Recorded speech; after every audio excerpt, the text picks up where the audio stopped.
Written by Guy Adams and released in July 2018, Planet of the Ogrons is the second story in the second series of the Eighth Doctor, The Time War, and sees the Doctor and Bliss teaming up with the most unlikely of allies, the 12.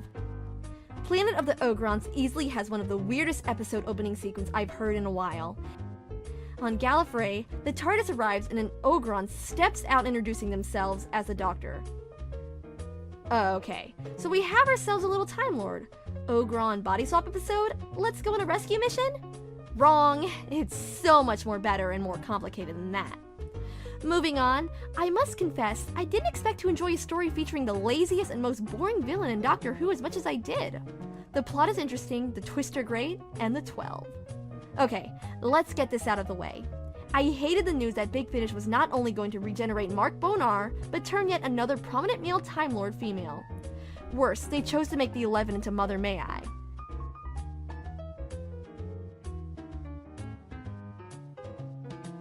The 11 is ruthless, cold-blooded, crazy murderer, not your favorite granny. I went into this series knowing I was going to hate Mother May I, and as much as it pains me to say it, the 12 quickly grew on me. Julie Mackenzie's performance is spot on, and her execution of the multiple aspects of the character's countless regenerations feels just as strong as Mark Bonar. Though I will also confess that the 12 does feel closer to the anti-hero, but because Mackenzie isn't surplus to the story, or worse, wasted, this ends up not being a criticism.